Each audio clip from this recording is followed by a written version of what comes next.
Hello again, welcome back. Here we are to continue talking about the date library and creating our date library. So far we've written some tests, we've written some code.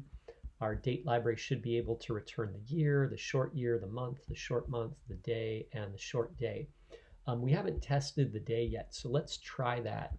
I'm going to switch to my tests here and maybe I'll just copy these two and change this one to day, and then that one should return the day. And then I expect the day to be, and I want the date in here. So I'm actually going to go grab that out of my utils folder, right? So let's actually grab the month because there could be like a spelling error on these, right? But we expect this day to be, I actually don't even know what day that is, right? But these should be something. So what we can do is we can import our utils. So I'm going to say const. Actually, you know what? Let's just copy it from over here because we're just going to use the same thing. Yeah, and then this time I won't misspell it, right? So there we go. Now this is in the other folder here, so we'll have to change the path. So it's going to be /source. Oops, I got to put a slash in there, and then it'll be utils, right? So that should give us the months, the short months, the days, and the short days, right? So over here, September should be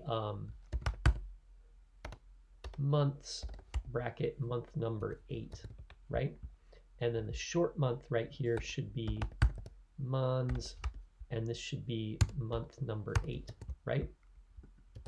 So if we run our tests right now, let's actually just test those two and make sure they're working. Okay, so the month and short month are working, the days are not working, so we're going to fix that, right? So what we should be able to do is we should be able to take, let's get the day here. You know what I should probably have? Let's actually test this one instead of these two, instead of testing them against the birthday date, let's test them against today.day. And this one will be dy, right?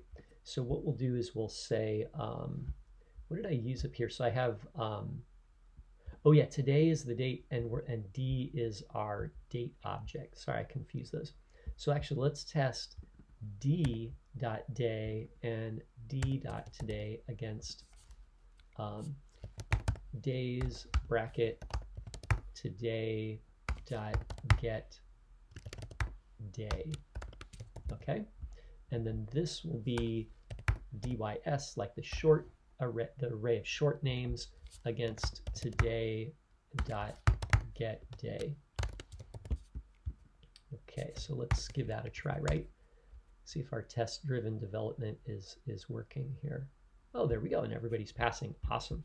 So now we can start writing some more stuff. So one of the things that we also want to get is we want to get the date. So the day is the day of the week, but the date is the number of the day, right? And that would be convenient to have.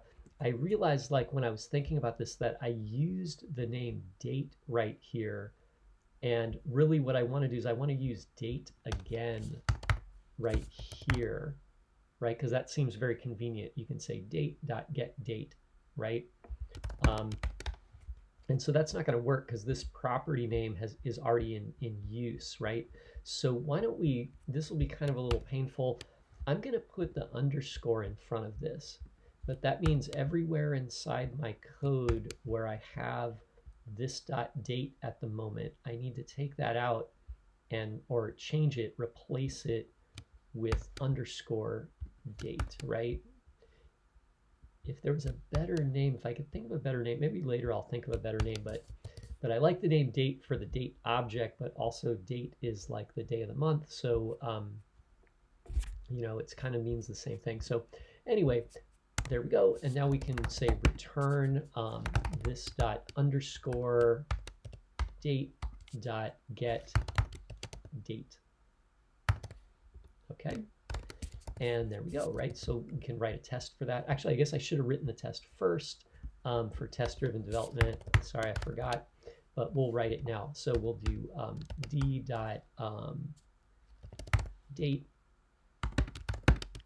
and our test function will be expect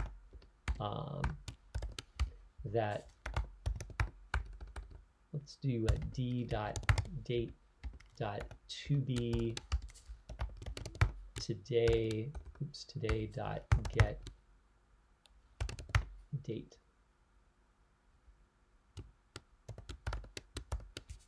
Something like that, right? So anyway, so that'll get you started there, right? So hopefully that gives you enough to work on, but there's the idea, right? So if you write your tests, you can, make your, your tests can be failing at the beginning, and then you can go through and write the code that will make the tests pass. If we break the code up into files, we can import those files here. So again, we can use the names of the months and the days here, and that's more convenient than writing them again, where we could have a spelling discrepancy. Yeah, so your goal is to write the rest of the functions. We'll kind of go over those maybe in the next video, but let's well, yeah, maybe this one's long enough for right now. So I'll stop here, and then maybe we'll continue in the next video. So thanks for watching, and I hope that gets your projects going.